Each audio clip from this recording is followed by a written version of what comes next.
Paula Gloria, and this show is called Farther Down the Rabbit Hole. Today I'm going to share with you some of the stuff that's been particularly inspiring me on YouTube. So let's take a look.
Hey, Molly. Are you there? Yeah, can you hear me? Yeah, I can hear you. I don't understand. But you can't see me. I can't hear you. I don't know why that is. Let me see. I love that our show is great. You like the lady? Oh, I love the lady. But I know. I'm multitasking and looking at our show at the same time. Oh, I guess it can't come out of this. So here, let me see. It's so weird. I'm listening to our show, which we're talking on Skype, and you're talking to me on Skype. Let's see. Call duration. Bright? I'm so dark. Yeah, can you make yourself lighter? Oh, maybe I'll throw some... Oh, there, now here I am. I can't see you. You should be able to, because I'm up. Hang on, let me I'm up and the mic levels look good. Maybe it's even too loud. Can you see me? Yeah, I never had a problem seeing you. Let's see. Wait, let me see. Hang on. Waiting for Molly. Yeah, but I can't see. Why can't I see you? I don't know. Hang on a second. Get all of this in editing. I'm gonna go check the mics.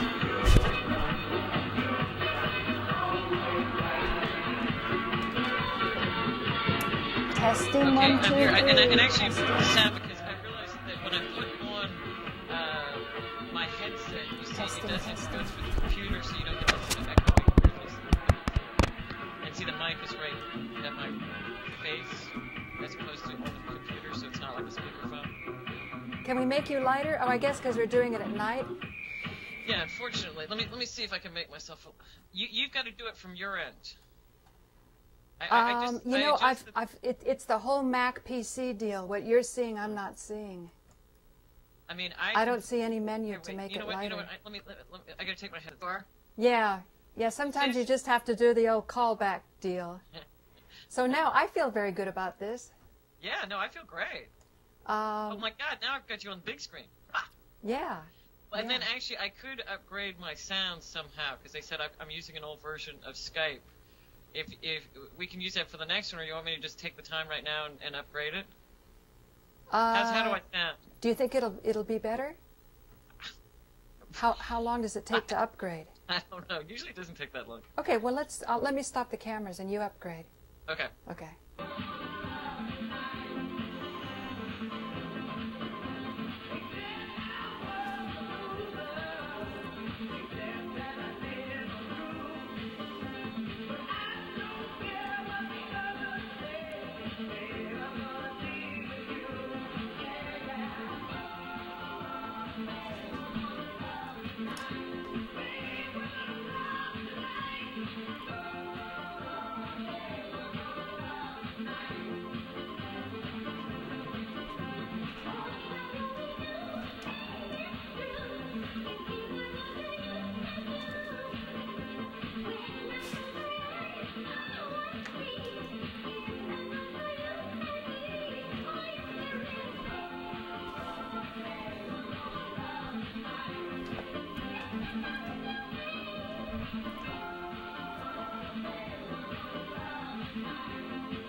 So now we're waiting for Molly to upgrade her Skype, and once she's done that, we're going to have a really interesting discussion about some of the things that we learn when we, hang around on this plane of density.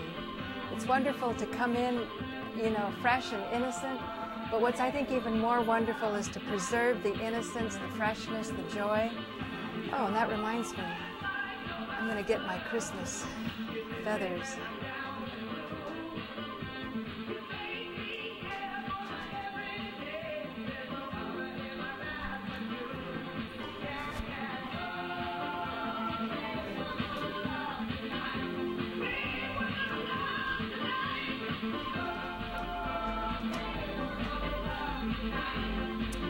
I don't know if I can do green too.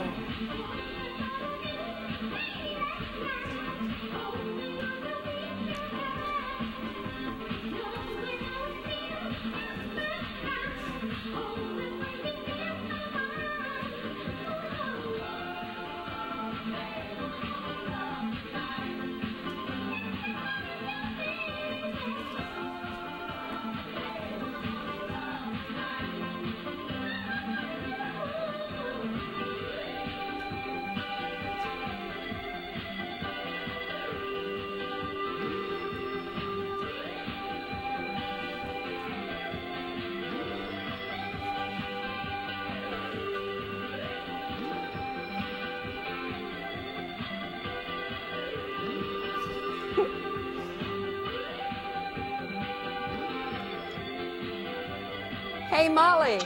Are you bigger and better now, or what? I think Is it it's better? good. Yeah, let me pull this. Let me just see it just a second. Well, I look better. That's all that matters. All right. All right. Here, let me fix my hair. Oh, good. You're in your Christmas red. Because I want to do sort of a Christmas show here. And I have a green, you know what I mean, necklace on. Excellent. No, I just went to the exhibit, so I figured, dress for success. You never know who you might be. Oh, speaking of dressing for success, I'm working with my sister on her wardrobe consulting business with the website. Well, that's great. And I'm like so excited working on it. It's such a wonderful grounding experience.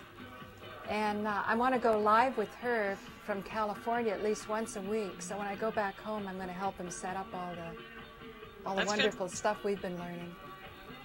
Get your entire family. It's like you had them all meditating back in the 80s. Now you on TV. It's like had them all meditating. That's true. We had a giant group meditation, 2 brothers, 1 sister, my mother, and of course my father had already left, so he wasn't included in the mix, but he was always prowling around. He used to come into the TM center and light up a cigarette and say, "How come you guys all look so nervous?" But of course you were nervous because he was lighting up a cigarette, Exactly, right? exactly. He used to always say, preservatives are what makes food good, but it's kind of like what your father was saying. Maharishi said refined sugar for refined minds, so come on. No. Maharishi said refined foods for refined consciousness. Oh, okay. That's how he put it. Yeah. But you know what I mean, like, so it's not like Maharishi wasn't prone to propaganda himself. That's true. But actually, your father said it really well. I think a lot of people have been kind of brought up with so much cleanliness around them that they take it for granted that there's penicillin and food that doesn't perish. So I think your dad and my dad was just putting that balance in. Oh, and Mom says you got to eat a peck of dirt a year, I think, or I can't remember, or when they have have you ever read any of the labels that say, you're allowed to have so much rat parts and, whatever parts in the food that we eat? No, I've never heard about that. And if you read the labels really closely, they have all this really graphic, annoying information that most people will be horrified by. I mean, Alan, forget. See, no, wait, I hate to say it. You and I were perfectly happy in India, right? Yeah. Alan, whose apartment is, well, you know what his apartment is like. He was the one that was so freaked out about the dirt in India, Yeah, but the irony is he gained weight in India. Isn't that strange? Because he was eating. He was eating all the time. Say, Molly, your words are sort of crunching. It's not quite sounding the same. Why is that? Well, what I did is I put my headset on, hoping that since I had the microphone right next to my No, mouth. I think it was better yesterday. How did you do it yesterday?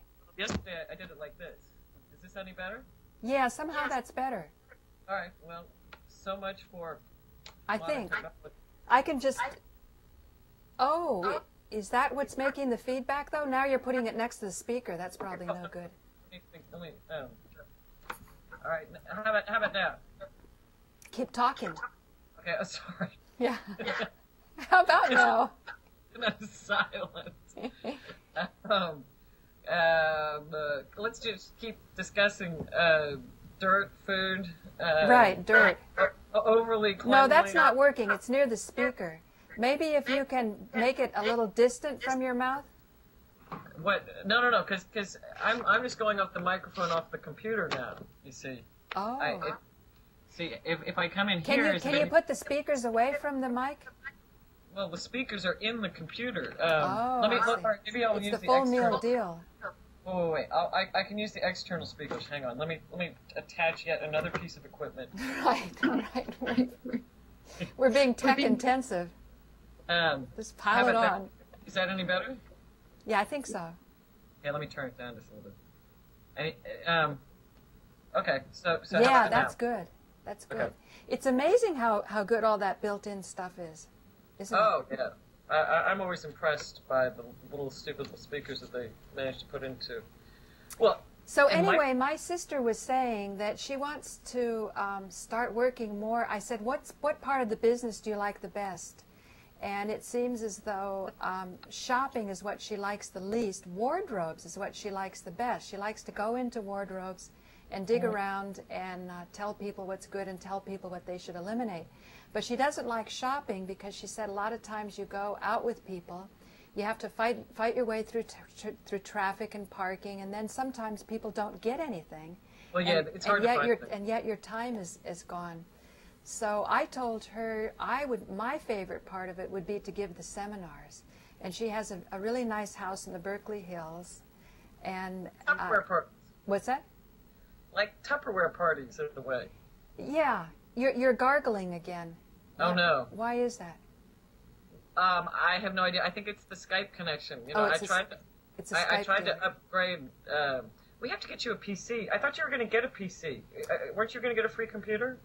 We finally decided it wouldn't be fast enough and not worth it, because then I had to invest in a FireWire card, and then it starts getting, you know, it's okay to bring home a PC and try it, but if you've got to buy a bunch of stuff, then I wasn't so enthusiastic. But how do I sound to you? Well, I mean, you break up a little bit, but I just can't believe with my like incredibly booming voice that I mean, is it overmodulating? Do you think? Yeah. If I talk quieter? No, I don't want you to talk quieter. No, but I can. Unlike some people who remain nameless, I can actually adjust the volume of my voice if I'm conscious. But anyway, so she likes shopping the least, and she likes wardrobes the best. And I said, plan on doing a seminar twice a month, because that way, no matter what the traffic's like, no matter what's in the stores with the shopping, you're going to give people a lot of knowledge once they've had, you know, their color palette done. And I said, that's the thing I would feel the most confident about. And it turns out that the colors and the idea of each human being's bodies being put together harmoniously actually has a very deep science to it, because it's about self-knowledge. And if people have, you know, a better idea of what their body harmony is, then they know how to dress it to extend that harmony. Here's what and ultimately their soul picked their body. That's the Tantra part. What I don't quite understand is that, you know, to me, I naturally gravitate towards certain colors, and I'm sure that if I had my colors done, I'm probably doing it all right, hopefully. Yeah. But sometimes you notice that some people like consciously pick colors that are inappropriate for them. And what do you think's going on with that? Well, I mean, my mother was a springtime type, and I was a springtime type, and I always looked good, but my sister was a winter type. So the mothers tend to dress their kids in their harmonies. Well, but I'm not talking about that. But like, okay, you're talking about sabotaging? Yeah, I'm talking about more like, you know, okay, I'm a winter, right? You're a spring. Yeah. And I gravitate. I've always, even before somebody said you're a winter and like jewel tones are good on you. And I've never liked pastels. I mean, I'm actually starting to get more comfortable wearing pastels. You know, like light blue. You like that light blue I was wearing? Yeah, yeah. And to bring out my eyes, but you know, it's just interesting that, you know, and I never really like earth tones, and they said winters don't wear earth tones, but some people, like what your sister is doing is changing people's frequency, you know, in a way.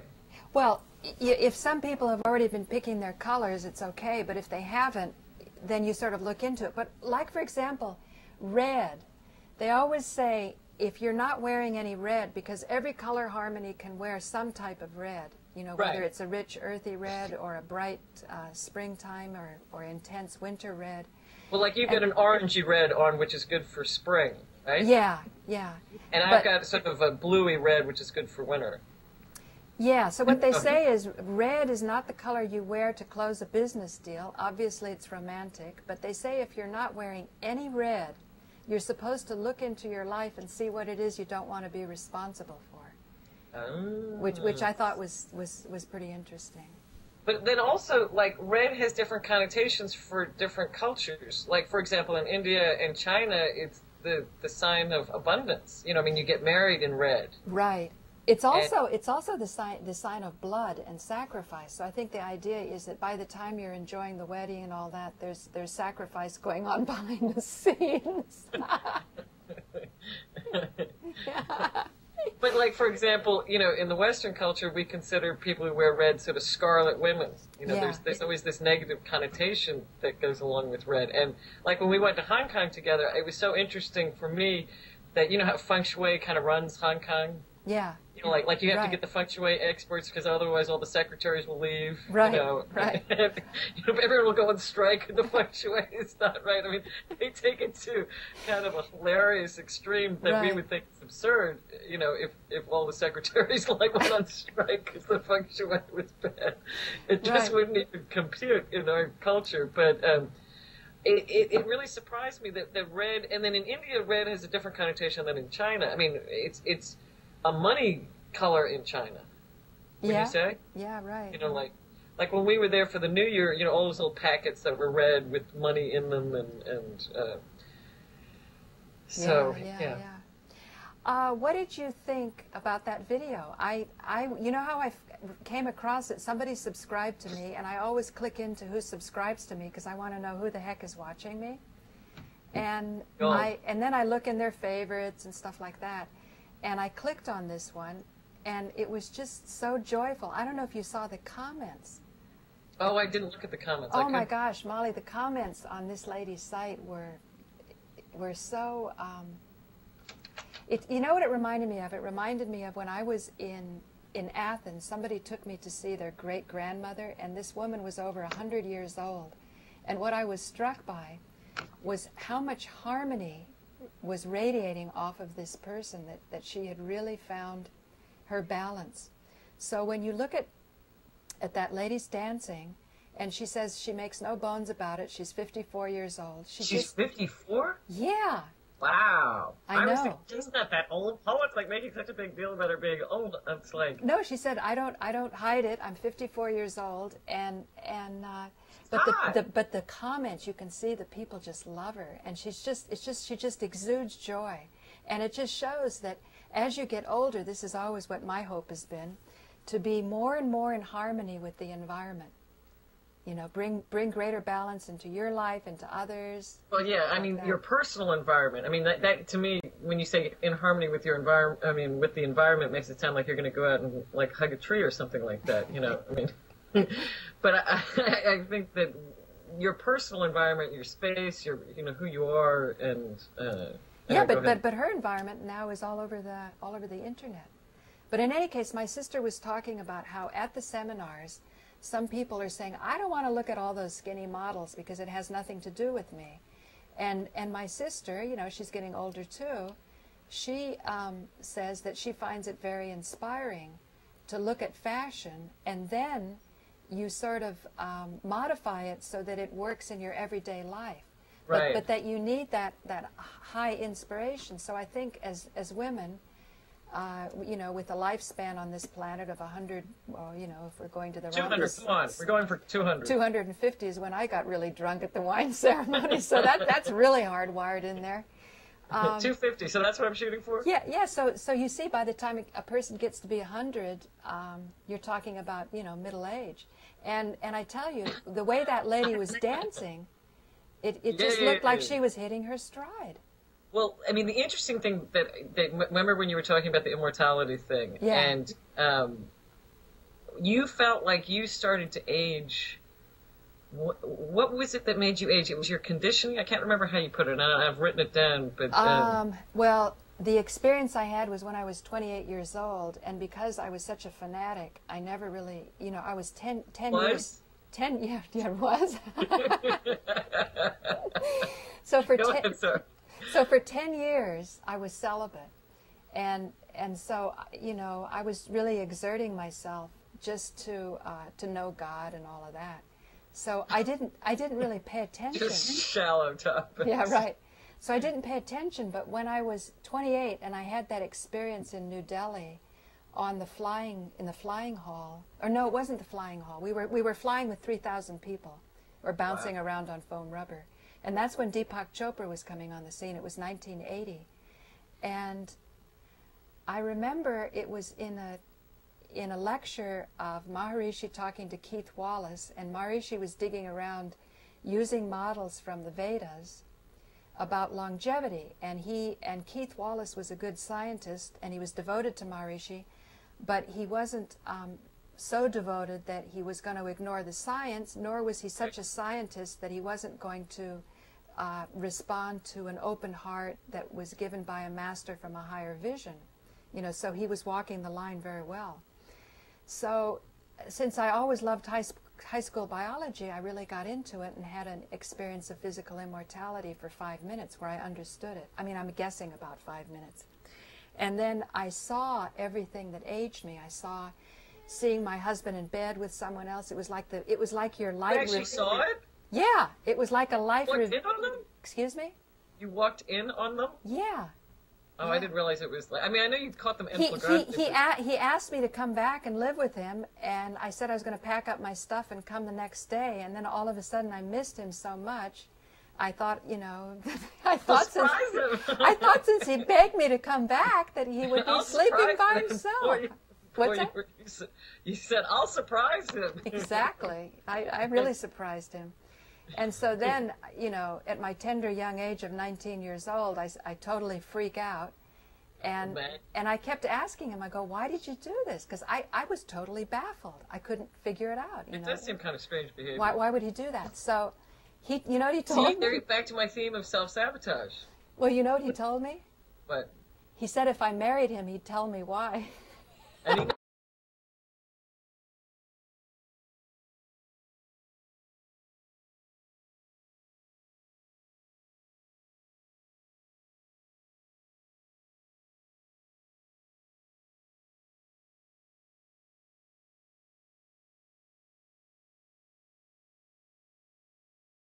never did. No, but the thing is, why did I marry him? I really wanted to know. I remember